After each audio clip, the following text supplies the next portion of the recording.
El fenómeno de los guardianes, como lo denomina nuestro entrevistado, aparece en los momentos límite. En ocasiones es solo una voz, otras una presencia, pero sea cual sea su origen, sigue junto a nosotros, desafiando a la razón y a la ciencia. En esta nueva investigación sobre el fenómeno de las apariciones que salvan vidas, el periodista Javier Pérez Campos ha documentado numerosos casos tratando de conocer a los protagonistas de estos fenómenos. Estamos aquí con Javier Pérez Campos, reportero, periodista de Cuarto Milenio, el famoso programa de televisión de Cuatro que dirige Iker Jiménez. Y bueno, Javier, muchísimas gracias por estar aquí con nosotros, por compartir este tiempo que sé que es muy apurado, que siempre vas de acá para allá corriendo a todas horas, ¿no? Bueno, también me ayuda a sentarme un buen ratito a hablar, ¿no, David? Gracias a vosotros por el interés siempre y además este es un escenario que nos resulta familiar, ¿no? Yo estoy muy además rodeado de libros, que, claro, que siempre es un buen lugar, ¿no?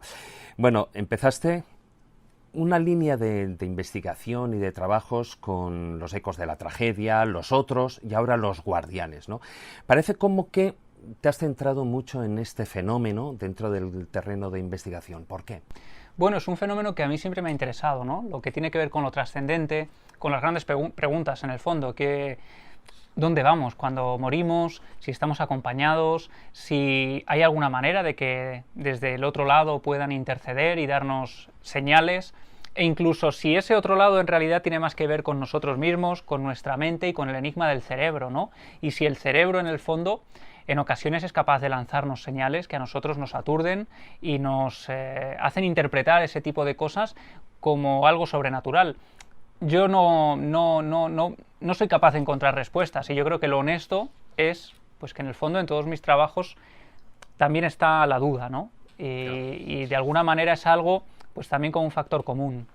Luego profundizaremos un poquitín también en esas investigaciones, la parte más científica de las investigaciones, que la tiene que haber y la hay de hecho. Pero ¿tú cómo definirías este fenómeno, el de los guardianes? Bueno, son apariciones que salvan vidas, ¿no? Muy resumidamente.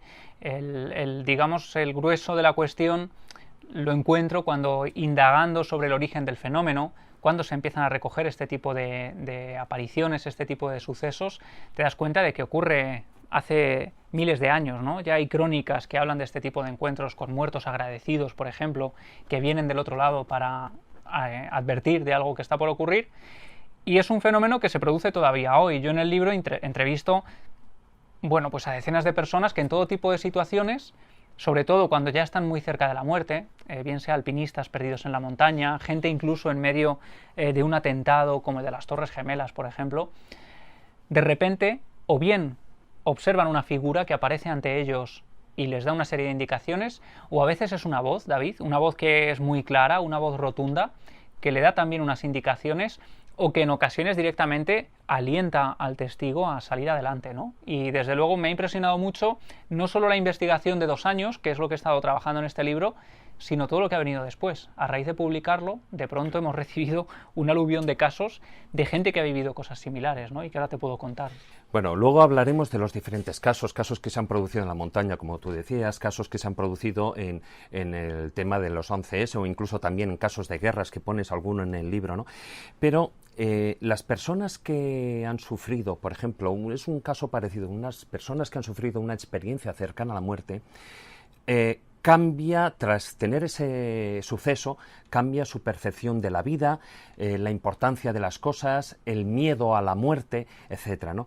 En el caso de la gente que tiene este tipo de avisos, de apariciones, de los guardianes, ¿sufre o tiene algo parecido también? ¿Cambia su percepción de la vida? Muy parecido, y de hecho es interesante la comparativa que haces porque el gran investigador de la SCM, que es Raymond Moody, el que populariza un poco el fenómeno y que sigue investigando hoy en día, se metió también a investigar el fenómeno de las voces que salvan vidas, ¿no?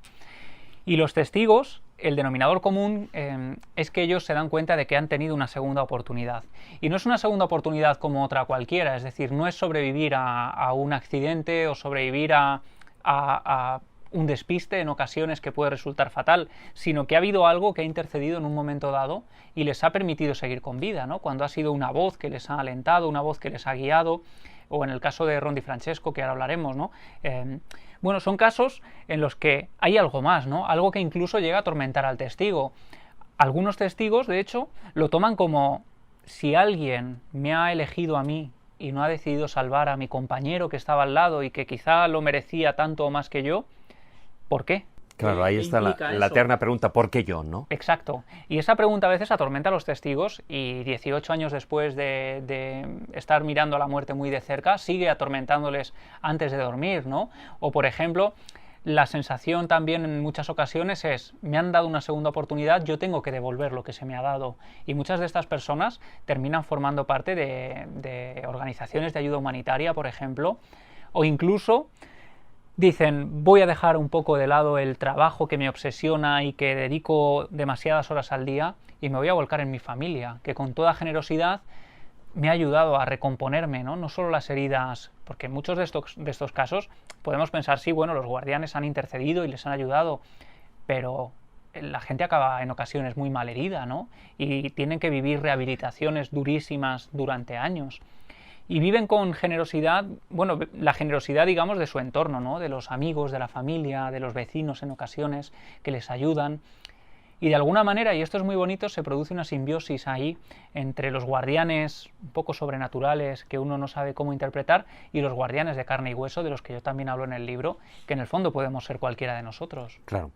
Vamos con algunos casos. De hecho, en la portada del libro ya aparece una montaña. Las montañas siempre es algo que siempre se ha venido hablando, ¿no? De los montañeros, de escaladores, alpinistas, en los que, estando en la soledad de la montaña, en el frío, la nieve, pues acaban oyendo algún tipo de voz que en un momento determinado, como tú planteas en varios casos del libro, pues les sirve de ayuda, ¿no? Para superar una situación o para evitar la muerte.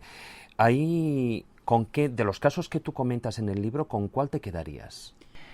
Pues mira, hay varios, ¿no? Porque yo lo que hago es una labor también de selección. Hablábamos antes de empezar la entrevista que lo complicado es seleccionar, porque hay muchos casos de montañeros.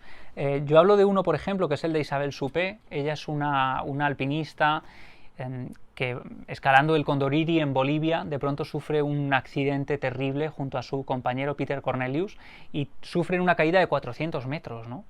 Una caída de 400 metros, sobrevivir a eso ya es un auténtico milagro. Su compañero acaba muriendo a las pocas horas e Isabel se mantiene con vida, con el pie completamente destrozado, prácticamente colgando por el talón, es decir, una imagen terrible.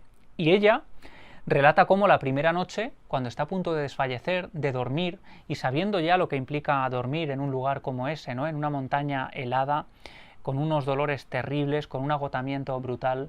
Al límite de la muerte también, por las bajas temperaturas y el viento. Ella sabe que si duerme puede morir, ¿no? Y puede no despertar. De pronto empieza a ver unas figuras que se acercan a ella lentamente, desde el horizonte, poco a poco, y cuando están más cerca se da cuenta de que se están deformando, ¿no? Y de que se están estirando y de que los brazos prácticamente empiezan a llegar por debajo de las rodillas. Y eso le da tanto miedo que se mantiene despierta, incapaz de pegar ojo. Así se mantiene despierta toda la noche, por la mañana vuelve a caminar, sigue caminando, y cuando vuelve a caer la noche regresan esas imágenes. Y esto se repite durante las 3 noches que Isabel pasa en lo alto del Condoriri. Ella dice que esas figuras que tanto miedo le daban fueron las que le ayudaron a mantenerse despierta. Cuando llegan los equipos de rescate, porque no consiguen dar con ellos y sospechan que ha podido ocurrir algo grave, llegan con 2 camillas. Isabel pide: por favor, necesito algo de comer, necesito algo de beber. Nadie llevaba nada para darle porque decían que iban dispuestos a bajar 2 cadáveres de la montaña, ¿no? Imagínate lo complicado de sobrevivir a eso. Y ese es uno de los casos, pero hay muchos, ¿no? Hay quienes se encuentran con figuras que reconocen como seres queridos, otros que hablan incluso de seres que les atormentan, como este. En el Teide hay un caso similar. Y luego hay casos que son mucho más increíbles y más extraños, en los que el testigo ve a un niño, por ejemplo, que no reconocen en un primer momento, pero que identifican como su hijo del futuro, ¿no? Y eso les da tanto aliento. El niño rubio. Exacto. Aaron Ralston, que es uno de los casos que yo recojo, un hombre atrapado Además, fíjate, el caso de Aron Ralston lo cuenta él mismo en su autobiografía. Isabel Suppé cuenta su historia en su biografía. Es decir, tampoco esconden este tipo de encuentros. Forman parte, de alguna manera, pues del realismo mágico y de la tragedia que a veces se produce en estos entornos, ¿no? Y Ralston habla de un niño que cuando lleva prácticamente 6 días atrapado en una grieta en el Blue Canyon, en Colorado, porque se ha quedado enganchado con un brazo entre la roca y la pared, de pronto ve a un niño que corretea por ahí y se ve a sí mismo en el futuro jugando con él y se da cuenta de que el yo del futuro no tiene brazo. Y entonces dice, esa era la clave que yo necesitaba. Y lo que hace es, con una pequeña navaja multiusos que lleva, hacerse una amputación porque él era estudiante de medicina. Un momento también muy bestia, porque en los Guardianes a veces hay este tipo de eso es detalles, echarle ¿no? valor. Ya te digo, y además en ese momento, ¿no? Imaginemos que era un hombre que ya estaba con síntomas de deshidratación, de inanición, y sin embargo le echa redaños. Y no solo eso, cuando imagínate la escena de ver tu brazo ahí desligado completamente de ti, se hace un torniquete con unas cuerdas y echa a andar a través del desierto durante varios kilómetros hasta que una pareja de senderistas se lo encuentra como si fuera un muerto en vida, ¿no? Y ahí es cuando Ralston se desploma, lo consiguen trasladar en un helicóptero, lo ponen a salvo, pasan los meses, él conoce a una mujer, en ese momento no tenía novia, se casa con ella y al cabo de unos años tiene un hijo. Y cuando ese hijo crece, Ralston se da cuenta de que era el mismo niño que había visto en la grieta esa noche y que de alguna manera le salvó la vida. En el caso de la montaña, de escaladores, de alpinistas, bueno, pues es bastante o relativamente conocido el hecho de que pueden escuchar voces, tal vez por una cuestión neurológica, tal vez por la soledad de la montaña, pero ¿has hallado en tus investigaciones algún caso que ocurriera, por ejemplo, debajo del agua a buceadores? Sí, hay casos que han ocurrido, por ejemplo, a buceadores, a gente que en esas situaciones... Pero claro, por ejemplo, muchos neurólogos e investigadores del cerebro, expertos, que están intentando encontrar respuestas a esto, porque hay estudios, hay cientos de estudios. Ahora mismo, David, es sencillísimo. En Google, por ejemplo, hay una herramienta del buscador que te permite acceder a estudios universitarios o de investigaciones privadas que están ahí y que se pueden consultar. Y es interesantísimo porque hay muchos estudios sobre esto. Y hay algunos que plantean la hipótesis de que la hipoxia podría estar generando este tipo de alucinaciones. La falta de ¿no? oxígeno en el cerebro. Eso es. Es posible, ¿no? Porque es cierto que muchas de estas experiencias ocurren en alta montaña, en lugares, en regiones donde la respiración también, el oxígeno se vuelve casi un elemento de gran valor. Y en esas situaciones podría ser una respuesta, ¿no? Ahora, y esto es algo que inquieta también y llama la atención de los científicos y de los neurólogos. ¿Cuál es el mecanismo que mediante una alucinación por falta de oxígeno genere que tu cerebro prácticamente se desdoble, tome una especie de conciencia propia y desde el exterior, desde una postura mucho más fría, sea capaz de guiarte por un camino que tú de manera consciente eres incapaz de recordar, pero que a lo mejor en tu cerebro está grabado y que no recuerdas, pero lo tienes ahí, ¿no? Y entonces es un fenómeno igualmente interesante, ¿no? A mí me parece fascinante, pero es más, esto ocurre también a submarinistas, ¿no? Podría ser una de las respuestas. Pero ¿qué ocurre con los casos que han investigado además otros neurólogos como Oliver Sacks, que se producen en domicilios particulares, en situaciones absolutamente cotidianas, por parte de gente que a lo mejor está pasando una depresión o que incluso en una situación absolutamente normal recibe un mensaje de una voz de manera imperativa que a veces le obliga a abandonar el domicilio y eso les salva de un derrumbe, ¿no? Y eso ha ocurrido en muchas ocasiones. ¿Le salva de un derrumbe o hay un caso, sin ánimo de estripar, tal, pero hay un caso en el libro que a mí me toca muy directamente porque viví en el País Vasco y es el de un chico que de repente se salva porque un mendigo le pide dinero o le pide un café. Es un caso, me gustaría que lo contaras, aunque sea brevemente, porque da muchas claves. Sí, es también muy paradigmático, ¿no? Es decir, hay muchos casos de gente que por cuestiones del destino, no sabemos muy bien por qué, se ve empujada a determinadas situaciones, ¿no? que son incapaces de comprender, y luego ocurre el caso contrario, gente que de manera milagrosa se salva de estar en el lugar inadecuado, en el momento inadecuado, a pesar de que eso forma parte de su rutina habitual. Y este es un caso que nos contaba el testigo hace unos meses. Él todas las mañanas desayunaba en el mismo bar, muy cerca de López de Hoyos, en una calle madrileña, y un día, caminando hacia ese bar, se encuentra con un mendigo que le pide 100 pesetas. Él pasa de él, y el mendigo es muy insistente hasta que llega incluso a decirle: oye, dame 100 pesetas, por favor. Lo ve especialmente desesperado. Y él le dice: mira, no te doy 100 pesetas, pero te voy a invitar a un café. El testigo entra con el mendigo en una cafetería distinta a la que él desayuna todos los días, porque el encuentro es antes, unas calles antes. Empiezan a tomar el café, dice que no hablan en ese momento, en esos minutos, y cuando terminan el café, él paga, se marchan, el mendigo va por un lado, él por el otro, y de manera un poco indignada diciendo: este hombre no me ha dado ni las gracias, ¿no? Y entonces se da la vuelta y con cierta arrogancia dice: oye, podías dar las gracias, ¿no? Y entonces el mendigo se gira y le dice: no, las gracias me las tenías que haber dado tú a mí. El chico se queda que no sabe qué decir, el mendigo sigue su camino y a los pocos segundos, cuando él retoma su andar, escucha una explosión enorme, seguido de varias alarmas que saltan de vehículos, empieza a formarse un auténtico jaleo. Él echa a correr hacia su lugar de trabajo y donde está la cafetería en la que él tenía que estar desayunando en ese mismo momento. Con sus amigos, además. Con sus amigos. Y descubre que ha habido un atentado, ¿no? Que ha habido un coche bomba que ha hecho explosión en la puerta del bar. En ese atentado, el atentado de López de Hoyos en el año 92, hubo varios muertos, algunos de sus compañeros, uno de ellos con dedos amputados, ¿no? Una situación de auténtico terror, y él se queda sobrecogido porque sabe que ese mendigo le ha salvado la vida. Y es ahí cuando él empieza a reflexionar: oye, ¿quién era este hombre? Ese hombre nunca lo había visto, nunca antes lo había visto y nunca después lo vio. Pensó: es el tipo que ha activado el detonador y a lo mejor me ha querido avisar. Después aparecen algunas fotografías de los sospechosos y no tenían nada que ver con ese hombre. Con lo cual es un personaje que tampoco podemos decir que fuera un fantasma o una aparición. Era alguien que apareció en un momento dado y que le salvó la vida y que se convirtió en un guardián de este joven, ¿no? Que ahora nos puede contar su historia gracias a eso. Fíjate, y nos vamos de un atentado a otro atentado, en este caso de un atentado de ETA aquí en España, en Madrid concretamente, a otro que es muy conocido porque, como quien dice, pues abrió las puertas al terror en pleno siglo XXI, el 11 de septiembre, el atentado a las Torres Gemelas, ¿no?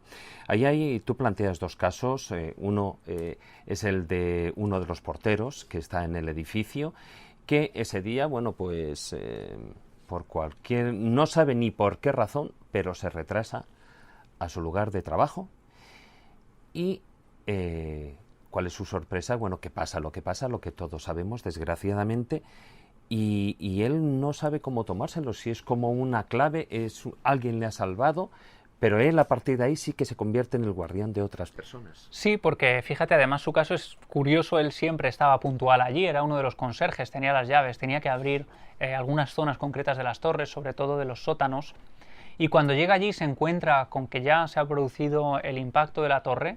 Lejos de mantenerse a salvo y alejarse de allí, lo que hace es entrar y empezar a abrir puertas que conducen también al exterior, ¿no? Y eso hace que cientos de personas se salven gracias a este hombre que de alguna manera se convierte en un guardián de carne y hueso. Pero hay muchos casos, David. A mí me ha sorprendido, incluso a raíz de la publicación del libro, descubrir otros tantos de gente que ese día, por diferentes circunstancias, termina salvándose la vida y de manera un poco extraña, ¿no? Hay una investigación de John Geiger, que es el autor que puso de manifiesto este fenómeno en el siglo XXI con su libro El tercer hombre, que es una auténtica joya para acercarse también a los guardianes. Y él hablaba, bueno, él hizo un experimento muy curioso en la red, que era el proyecto Tercer Hombre, una página web en la que animaba a que la gente que hubiera tenido este tipo de, bueno, de momentos de lucidez extrema, llamémoslos así, se habían salvado, ¿no? Era sorprendente la cantidad de casos de gente que escribía contando que el 11 de septiembre de 2001 tenía una visita concertada al World Trade Center y que se salvaron de puro milagro, a veces por puras sensaciones de encontrarse muy mal al despertar, con un dolor de cabeza terrible y viéndose casi empujados a la cama, quedarse dormidos y cuando despertaban ver las noticias con esas imágenes. Fíjate, la historia se repite porque algo parecido, pero en este caso no en un atentado, sino en un accidente naval, ocurrió en el año 1911, si no recuerdo mal, con el Titanic. Mucha gente en su momento no accedió al barco porque tuvieron o sueños o sintieron voces que le avisaron de que no fuera en ese trayecto, ¿no?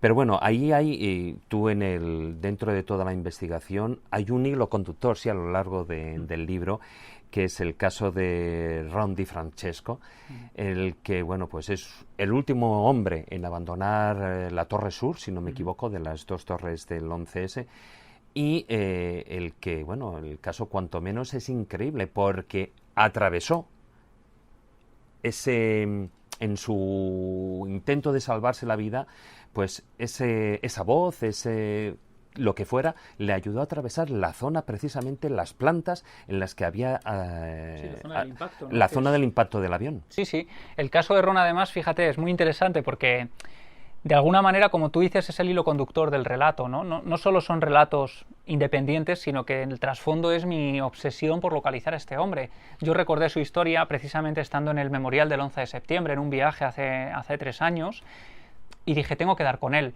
Su historia me parecía tan maravillosa, fíjate, que yo llegué a pensar que era una leyenda urbana, ¿no? Que era una historia que se había inventado en los orígenes de la era de las fake news y todo esto, ¿no? Y me parecía lo más honesto, oye, vamos a buscarlo para comprobar si es verdad o no, ¿no? Y aquí viene el spoiler, pero efectivamente al final consigo localizar a Ron, ¿no? Y su historia me parece fascinante porque no solo el encuentro con su particular guardián es sorprendente, sino que además me ofrece una perspectiva desde dentro de las torres, dándome detalles que yo desconocía por completo. Por ejemplo, él trabaja en la Torre Sur, en la planta 84, en Eurobrokers, y él, cuando está sentado y se produce el primer impacto contra la torre norte, enfrente de donde él se encontraba, lo que ven es un boquete, humo, papeles cayendo hacia el vacío, y no saben qué está pasando, piensan que ha sido un accidente, van a desalojar su planta, y cuando están en el ascensor hay una voz por megafonía que les dice: volved todos a vuestros puestos, no pasa nada, todo está controlado, ¿no? Imagínate toda esta gente que regresa. Podrían haber salvado su vida perfectamente si hubieran salido en ese momento, porque 15 minutos después es cuando se produce el segundo impacto contra la torre en la que ellos se encuentran, a pocos metros y digamos que coincidiendo también con unas plantas por encima, pillándoles en medio toda la zona del impacto. Él lo que hace es echar a correr escaleras abajo hasta llegar a la planta 81 y ahí le dicen: no, hay que subir porque es imposible atravesar esta planta. Ron sube hacia la planta 90, y una vez que está allí intentan abrir las puertas de emergencia para salir a la azotea. Ellos estaban pensando en todo momento en salir, tomar oxígeno y hasta que les desalojaran, porque no pensaban que estaban siendo parte de uno de los peores atentados, bueno, el peor atentado del siglo XXI y de la historia moderna de Estados Unidos. Y es en esa planta 90 donde el humo se empieza a acumular y donde todos sus compañeros y amigos empiezan a desfallecer, empiezan a caer al suelo dormidos por los efectos del humo, empiezan a morir. Y en ese preciso instante él escucha una voz clarísima que rompe con la realidad, que le dice: despiértate, levántate ahora mismo y vamos a descender. Y Ron en ese momento no se plantea absolutamente nada. Y empieza ese viaje, digamos, casi por el inframundo, ¿no? Porque es un descenso al abismo. Pero esa voz además le va dirigiendo. Exacto, esa voz le va diciendo: baja por estas escaleras. Él va haciendo caso hasta que llega un punto en el que el ambiente es prácticamente irrespirable y la voz le sigue diciendo, además, fíjate, absolutamente calmada, una voz que no tiene nada que ver con el entorno en el que se está produciendo ese atentado, una voz que le acompaña incluso en puntos en los que no hay absolutamente nadie y que llega a decirle que atraviese columnas de fuego. Ron Di Francesco va obedeciendo a esa voz hasta que llega en torno a la planta 70 y ahí desaparece no solo la voz, sino esa sensación que él tenía de que estaba siendo acompañado por alguien. Ocurre precisamente ahí porque es debajo ya de la zona del impacto, un lugar donde solo tiene que echar a correr escaleras abajo. Él lo hace, llega hasta el hall y ahí es donde empieza a desplomarse el edificio. Hay un enorme cascote que cae contra su cabeza, él se desploma, se desmaya y son los bomberos quienes le sacan minutos antes de que la torre se venga abajo, ¿no? Y él despierta 3 días después en el hospital sin saber lo que ha ocurrido, sin saber que las Torres Gemelas ya no existen, sin saber que ha sido todo un atentado que variará la geopolítica mundial, pero sabiendo que una voz misteriosa le ha salvado la vida. Algo fantástico, la verdad, o cuanto menos cuesta de creer, pero bueno, la realidad está ahí, ¿no? También has recogido casos que se producen en hospitales, aunque si bien parece como que son diferentes. En el caso de los hospitales, ahí, bueno, pues hay incluso, ya no es una cuestión de que te salven del peligro, sino tal vez te dicen que no vas a morir. O incluso te alientan, ¿no? Muchos de estos casos ocurren, por ejemplo, en estas noches eternas de las salas de espera de los hospitales, cuando tú tienes a un paciente ingresado, a un familiar querido ingresado en una situación grave, y esas noches no se pueden estirar más, ¿no? Parece que no van a terminar nunca. Y en esas situaciones, algunos testigos dicen que de pronto, por ejemplo, en el hospital de Badajoz, aparece una mujer vestida de negro que les dice: no te preocupes porque todo va a ir bien. Ellos ven prácticamente la parte de abajo, ¿no?, de un vestido, y cuando levantan la cabeza, allí no hay absolutamente nadie. Pero esa voz ha resultado tan reconfortante que les ha dado esperanza para atravesar esa horrible noche. Esto ocurre también y es parte del fenómeno de los guardianes. Yo lo aglutino aquí porque en el fondo son apariciones que surgen en momentos de dolor, en momentos de tensión, en momentos a veces al borde de la muerte, porque también los pacientes han llegado a ver a estas figuras y de alguna manera producen alivio, o a veces guían, ¿no? Pero en muchas ocasiones simplemente producen alivio y eso ya es suficiente. Por ejemplo, casos también de personas, como decía, atravesando una depresión y en el momento más terrible de ese proceso, en su propio domicilio, han llegado a ver cómo algo se materializa delante de ellos ante su sobrecogimiento y les decía directamente un mensaje. Por ejemplo: no sufras porque este dolor que sientes ahora no va a volver. Y a partir de ese momento, estas personas dejaban incluso los tratamientos de manera repentina y seguían adelante con su vida de manera normal, ¿no? Una cosa imposible en un proceso de depresión, y esto lo recogía el propio Oliver Sacks de la voz de sus pacientes. Hombre, cuanto menos ahí sí que puede haber, de hecho, no un milagro, sino también una respuesta psicosomática, ¿no? Parece ser. Bueno, en muchos de estos casos, quién sabe, ¿no?, si la propia mente es el gran enigma. Yo en el libro doy voz, por ejemplo, a auténticos expertos del cerebro como el profesor Manuel Martín Loeches, ¿no?, de la Universidad Complutense, al doctor José Miguel Gaona. Hay estudios de la Universidad de Israel junto a varios neurólogos sobre si la hipoxia, como decía, puede producir este tipo de alucinaciones. Está Oliver Sacks, el famoso neurólogo, que no solo cuenta las historias que le relataron sus pacientes, sino cuenta su propio encuentro con una voz que le salva la vida en un momento dado cuando está cruzando un río y que él denomina la voz de la vida, que es una manera muy hermosa de denominar el fenómeno. Y uno nunca sabe si tiene que ver con lo trascendente, si tiene que ver con el cerebro o si es una fusión de ambas cosas. Javi, a lo largo de estas investigaciones y de toda la gente que te ha ido relatando bueno, pues sus casos, sus circunstancias, yo no sé si existe un tipo de similitud entre si la voz es de un hombre y se la dice a un hombre o si es de una mujer, es decir, ¿hay una concordancia de sexo? Bueno, la verdad es que no.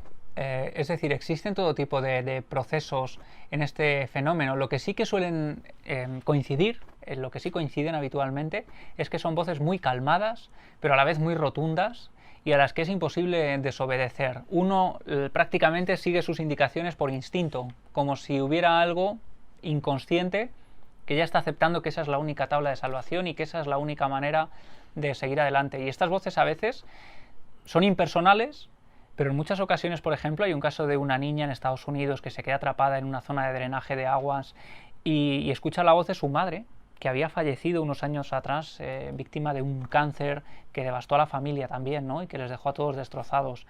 Y esa experiencia muy cercana a la muerte de una niña, de pronto también le sirve para dejar atrás un dolor, ¿no?, el dolor de la pérdida de una madre.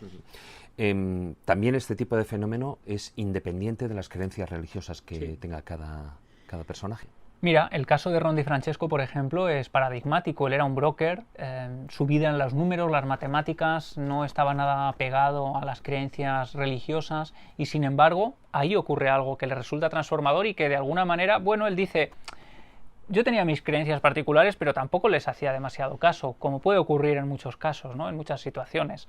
Y eso, sin embargo, sí que me hizo replantearme muchas cosas y sobre todo intentar ayudar a otros.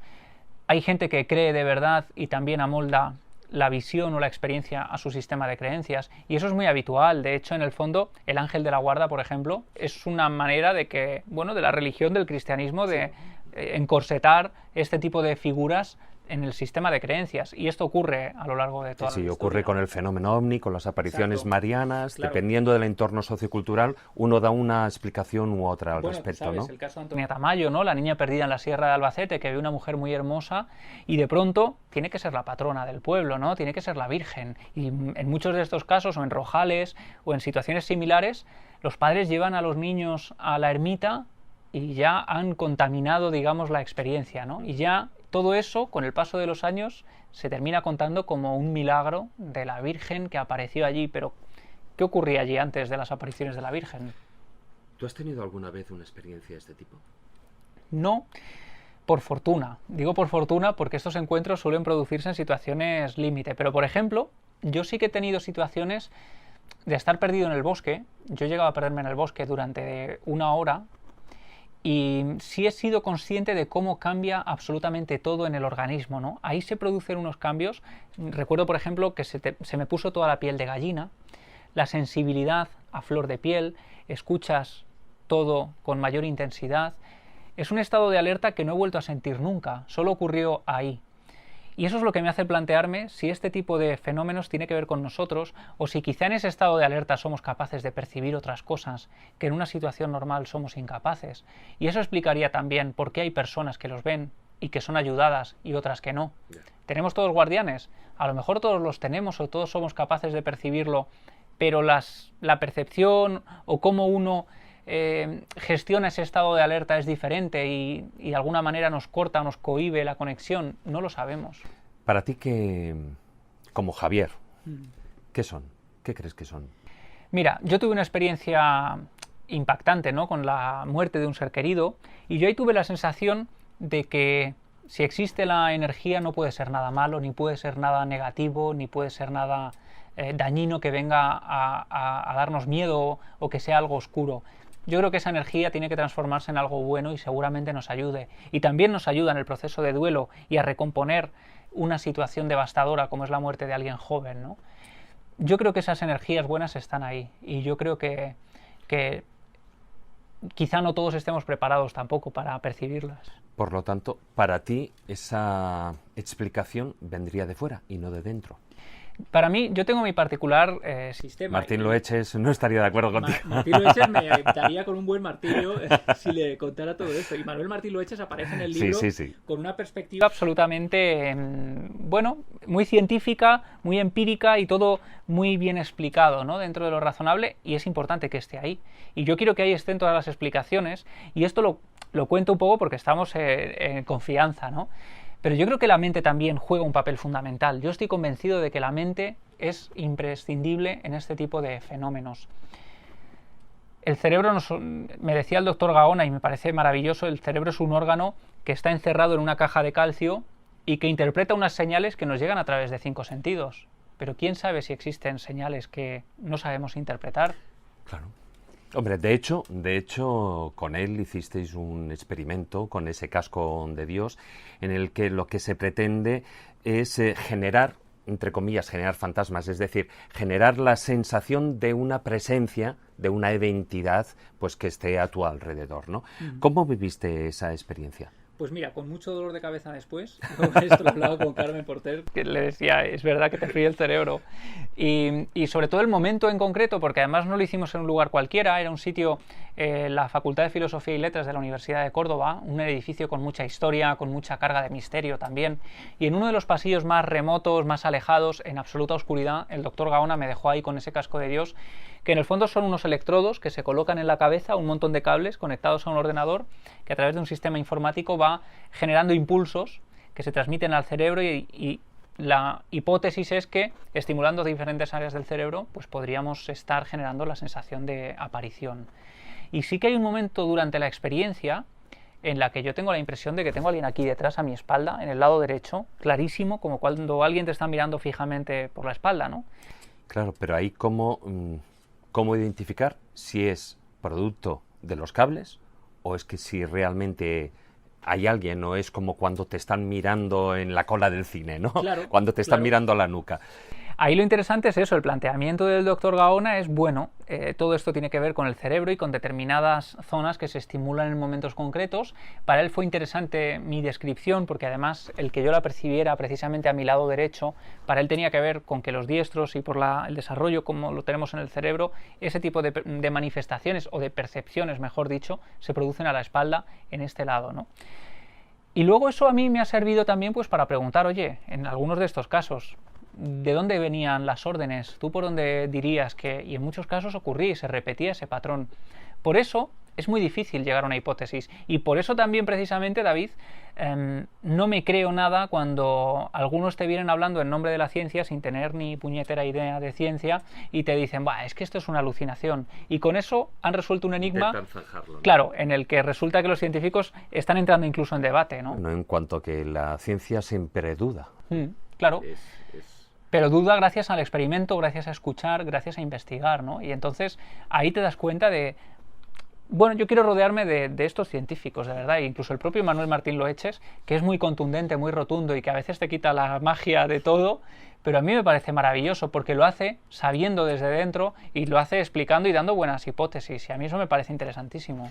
Bueno, y después de escribir este libro, después de ver esa parte de que estamos hablando ahora más científica, y también que hay otra parte más espiritual, y además está ahí en las narraciones de muchos de los testigos, ¿te quedan más dudas o más esperanzas? Mira, yo creo que la esperanza es importante. Es decir, un libro como Los Guardianes, para mí, tiene un valor especial en este momento concreto, en el que las noticias parecen más desalentadoras que nunca, en el que encender el telediario es como enfrentarse al abismo cada día, ¿no?, en el salón de tu casa, en el que la tragedia nos bombardea constantemente desde todas partes. Hay un libro que nos cuenta que a veces en mitad de la oscuridad ocurre el milagro. A veces en un atentado tan horrible como el del 11 de septiembre hay historias maravillosas como la de Ron DiFrancesco que nos reconectan con la vida. Y no solo el encuentro, como digo, con el misterio, es también lo que viene después, la rehabilitación, el superar el trauma, la superación, el enfrentarse a la vida y el descubrir que cada día es un regalo.